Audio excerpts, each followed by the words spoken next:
Hey, what is up? If you've been following me for a while, you see that I put a lot of trainings on about how to find deals and how to raise capital for deals and how to really position your infrastructure.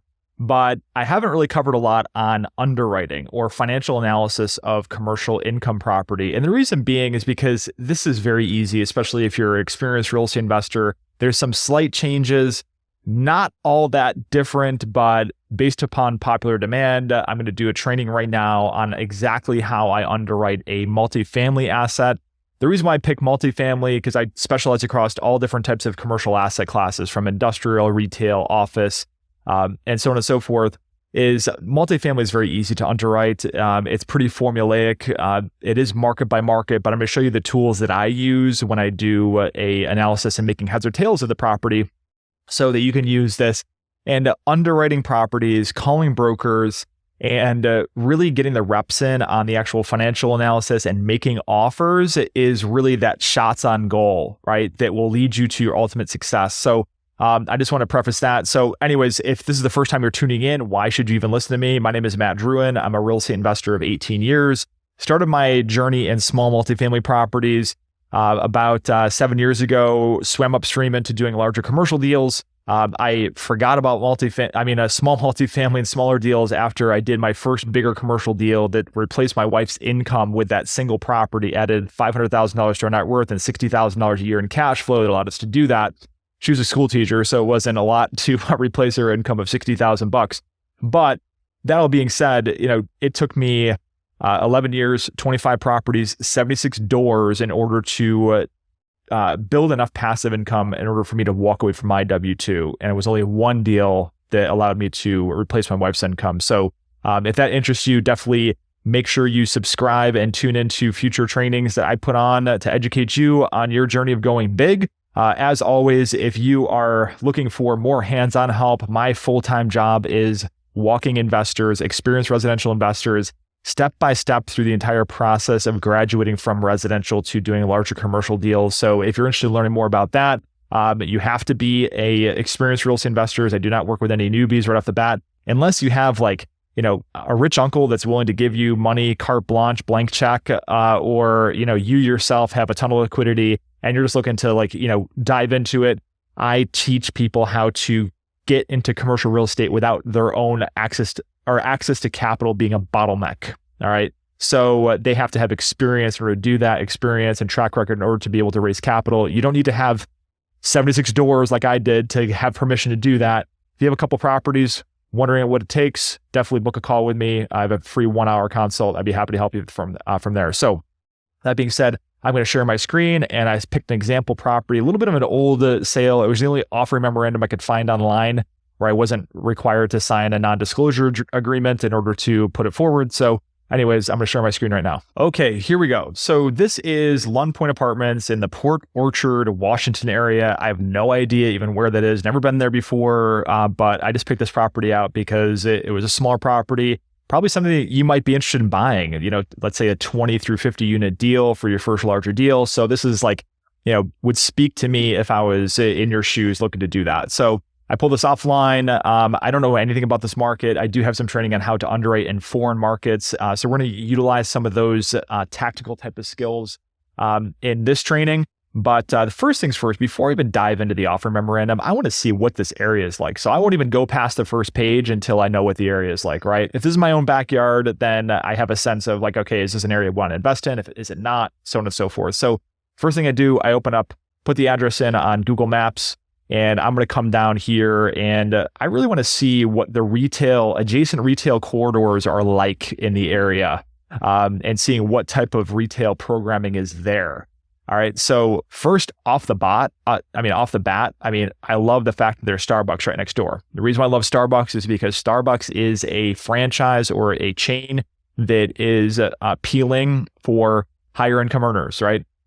Higher income earners usually can afford a $5 to $6 coffee, all right? And then you add on top of it, there's they can't walk out of there without spending $20, okay, on a small thing at a breakfast sandwich, right? So I definitely like that. And the reason why I place a lot of emphasis on national retailers that cater to higher income people being adjacent to a property you might be looking at is because those real estate managers that work for Starbucks corporate have access to a ton of data that allows them to make informed decisions as to where to locate a store in terms of traffic patterns. They have access to software that is super expensive that I can't afford to, it doesn't make sense for me to have access to it. So really for me, it's kind of like the proof is in the pudding. All right. So this is like interesting retail here. We got a little, Walmart Supercenter. I think that's great.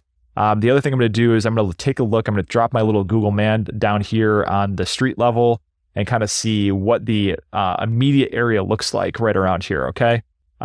One thing, super slick trick, always look down here in terms of the date of the image capture. Sometimes look at these things that's back like 5 years ago, right? A lot can change the community in 5 years. So the first thing I want to do is, all right, we're going to take a look at the property.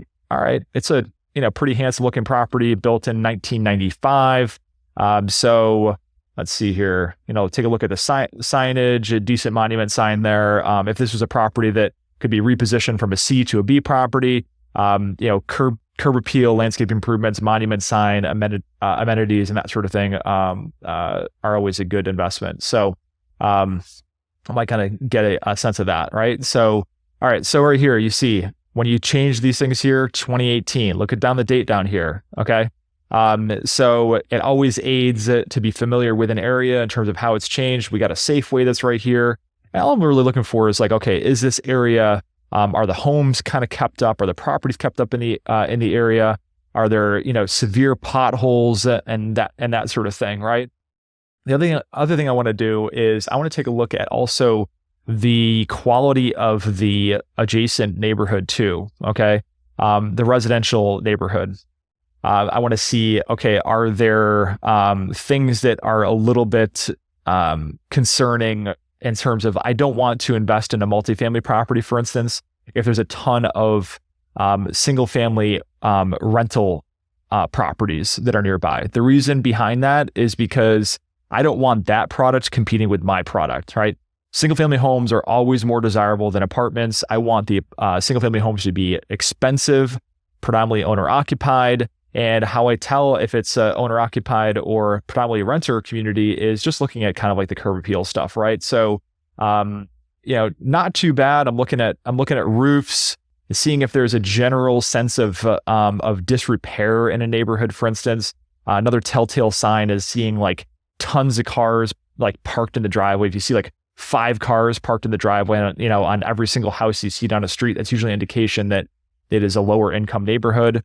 Not seeing, not luxury housing type over here, but also we're not, we're looking at properties that are in decent repair. You might have some sprinkling in of investment absentee landlord properties as well. Okay.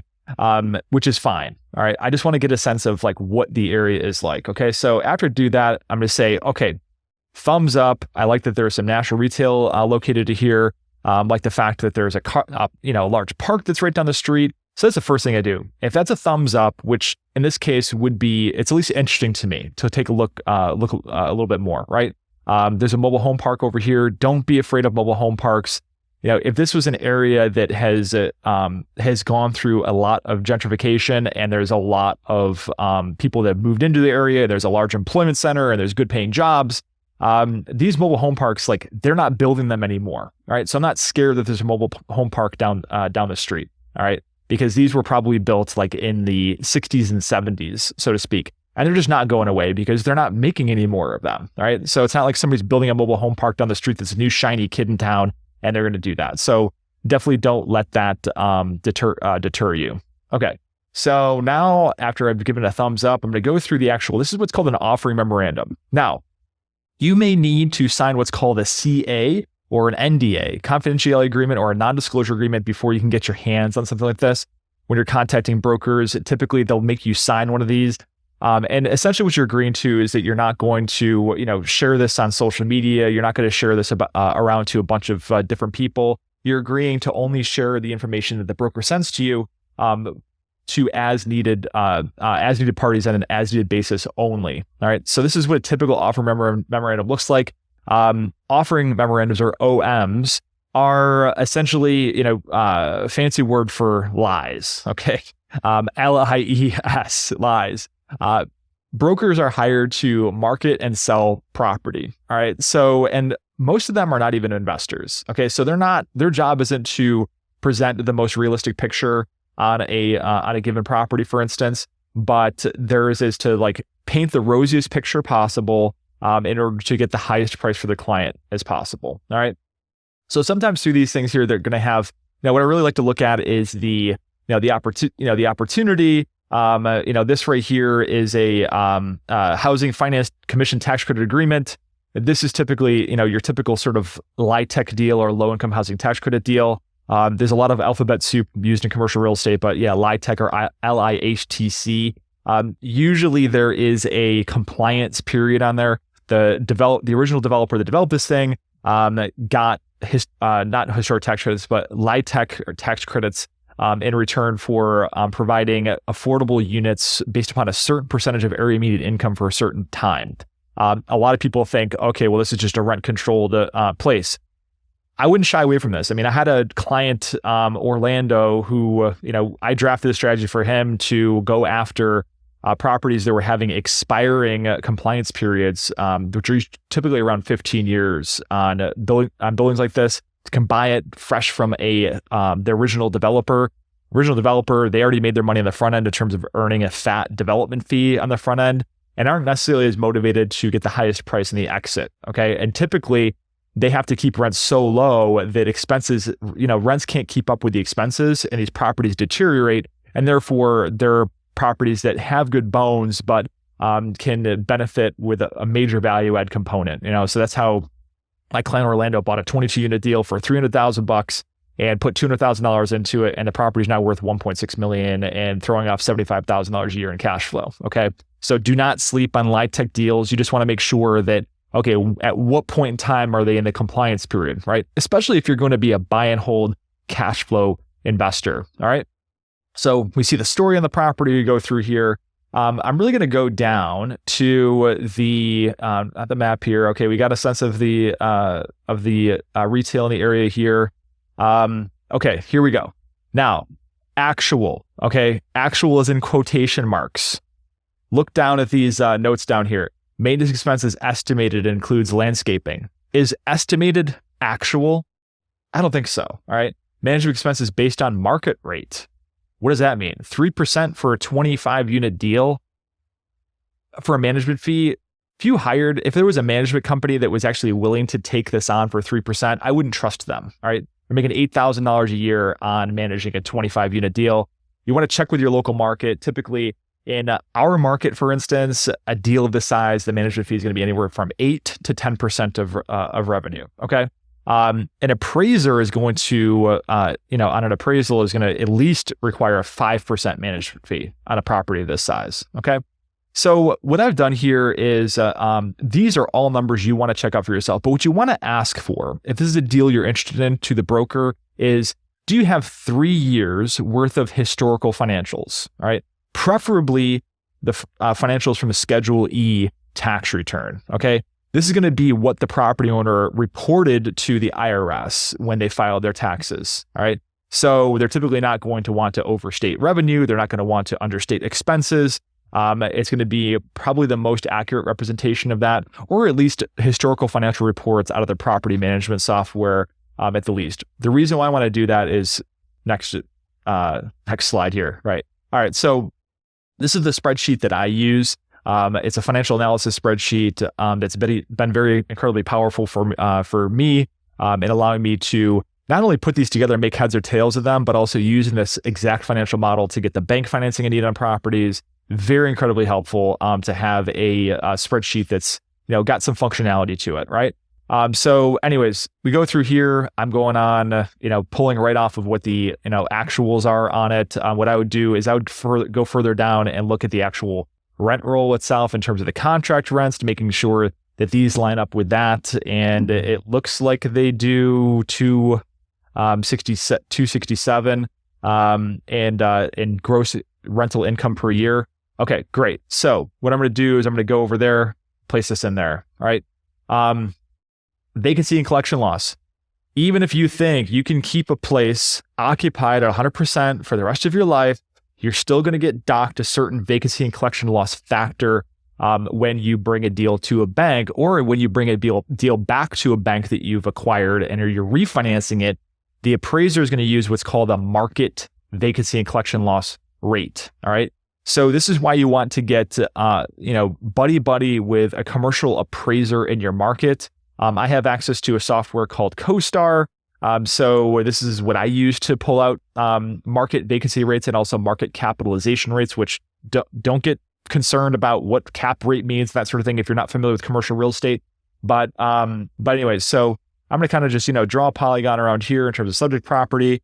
I am going to make sure that the market that I'm pulling is doesn't have a clear delineation in terms of physical delineations, like this inlet right here, or a river, or train tracks, for instance, right? You ever heard, my friend lives on the other side of the tracks.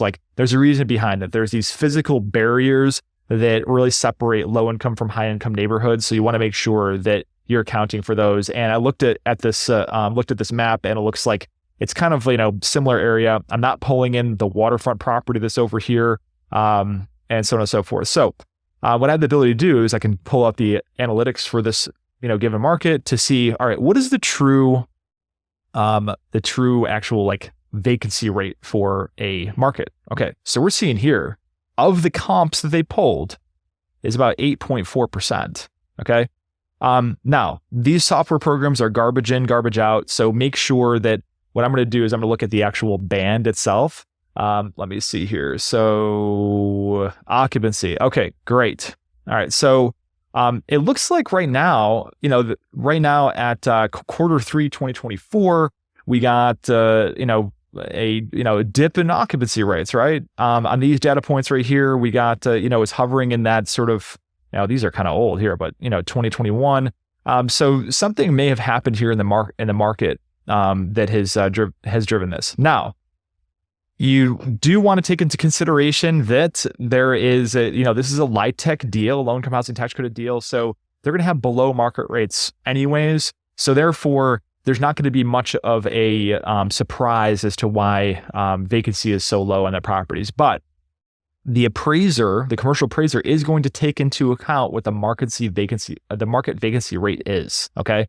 So if they say it's in fact 8.4%, check with them. Okay. Make friends with a commercial appraiser, pay him $500 to take them out for a cup of coffee, just to have their relationship if you have to. But 8.4% vacancy rate, right? Even if you bring this deal back to a bank, then they're still going to dock you a certain amount in terms of the vacancy collection loss factor. So you want to be aware of that, because if you're buying a property from a value add standpoint, to buy a property, increase the rents, put a ton of money into it in the way of renovating units and that sort of thing, you're going to want to make sure that you're accounting for this. Because if you think property with acquisition and rehab costs is going to be $1.5 million, and at the end of the day, it's going to be worth, $3 million based upon these pro forma financials, and you're not running your numbers right on the back end for the exit strategy, which is the refi, so you can refi the property and pay your investors back their capital, then you're going to be, come in with an appraisal that's going to be disappointingly low based upon your expectations. All right. So on here, I have 5% vacancy and collection loss factor. So, we're going to go in here, we're going to put in 8%. Let's just, make believe that that is the market vacancy rate. All right. So we're going to go over here. We're going to repopulate that formula, and we're going to paste special formula only. All right, cool. All right. So now we're going to go down through here. Now I've taken, for the most part, the directly off of the financials here. So one thing that I saw is a potential value add component. I have no idea what water sewer costs are. These just seem pretty high, but I'm in Rochester, New York. The water sewer is typically a municipal type of charge. A lot of times within low tax areas, this might be a low property tax area. The municipality makes up for their lower taxes with a higher municipal billing rates, right? So this might be a value add component right here. If you're able to actually go through the property, understand that there's a lot of leaking, old toilets with flappers that need to be replaced, or toilets need to be replaced, and running sinks, that sort of thing, especially if it's an expensive utility market. This is a great way to create a lot of value on a property without really doing that much, right? In terms of changing the product. So I'm going to go down through here. 10% on revenue is a good baseline for a repairs and maintenance expense on a property, for instance. We're looking at 26,000. That's 10% of revenue. I'm good with that. That also includes 3% for repairs and reserves, so 7% operating repairs and maintenance, 3% reserves for like future CapEx stuff like roofs and all that stuff. The other thing I like about this deal, actually, I forgot to mention, is that it's got pitched roofs. All right. There's some multifamily deals, especially garden style apartment buildings that were built, like let's say in the 1960s, that sort of thing, that have flat roofs. They're a huge maintenance nightmare. I like the fact that this has pitched roofs, just as an aside. So management fee, all right? So 5%, you could, I don't think it's going to be realistic, okay? Especially in a property this size, unless you have a huge foothold in an area and you're just bolting this on. But typically, properties of this size are not going to have property management fees that low. So we're going to take it. We're going to go at 0.08. Okay, so we're going to take that to do the same thing we did before with the pasting the formula over. All right, cool. All right, so insurance, you're going to have a good relationship with an insurance agent that has commercial real estate lines, so you can get an updated quote, right? This property might be underinsured or has been underinsured. Maybe it's been overinsured. Maybe the property owner currently hasn't, they haven't had their insurance updated and requoted in a while, all right? So that might be another value add component, or it could be a landmine, all right? Depending upon which way it swings. So, for instance, I've bought a lot of properties where, owner owned it for 20 years, never got the insurance requoted, and the insurance premium went up 3% per year just by default. And I got it requoted and saved several $1,000s a year. The benefit to this whole thing is that each dollar of net operating income you can add to the bottom line is explosive to the underlying asset value on a property. Okay. So we're not going to go into like the further years here on what, okay, well, the rents are such and such below market. We're going to increase those. You can do that on your own. But here's the bottom line is, do not pay for performance on a property. All right. So if the broker is saying, well, the rents are $800, but they could be $1,000 a month, you're not going to want to pay for that bonus $200 a month on those units, right? Like if you're going to pay for that, then hey, Mr. Seller, that's all great, well and fine. You increase it up to there and I'll compensate you for it. Increase it for $800 a month to $1,000 a month and I'll compensate you for it, right? So this is where you drive entrepreneurial profit. The other thing too is in terms of rent appreciation. As you can see here on the spreadsheet, I did 2% increases for naturally occurring rent increases, and just to be conservative, I do 3% increases on the expense side of things. Okay, just to be conservative on it. I do not want to project that unless there is some major catalyst. Like I do not want to project like huge rent increases because some huge semiconductor company is moving into an area and that's going to be gangbusters for apartment owners. Like I don't want to do that, because at the same time there could be another developer that comes in and builds a ton of units in the area and has a drag on market rents in a given area. Okay, so now that we have this all populated here, now I kind of have like, okay, well, $135,000 net operating income. So I can actually go back to, and then what we're going to do as well is we're going to take a look at, okay, so market cap rate. Let's take a look at historic cap rates on here. Market cap rates looks to be in a pretty decent, tight band. The reason where I get concerned is when there is where there's a big band on cap rates, is usually an indication that my data set of 43 properties we pulled from. But my data set is too small. Okay. So we're not, we're pulling from so that the extremes can pull the averages around in crazy directions. Okay. So I like the fact that I'm seeing this right here, that it's a tight band, 5.45% cap rate. Okay.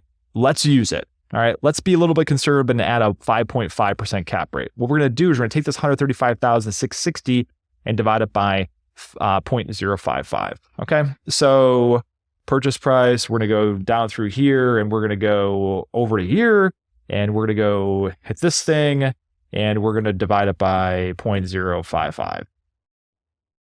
All right. So it gives us a $2.5 million acquisition.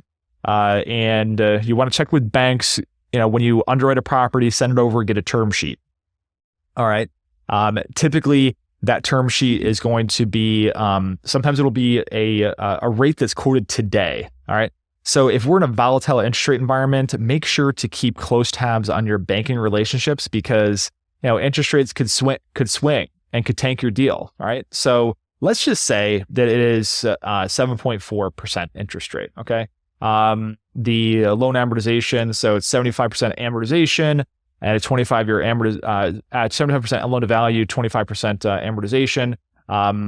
That's generally when you're working with community banks. By the way, this is a perfect deal for a community bank. It's a perfect deal size. All right.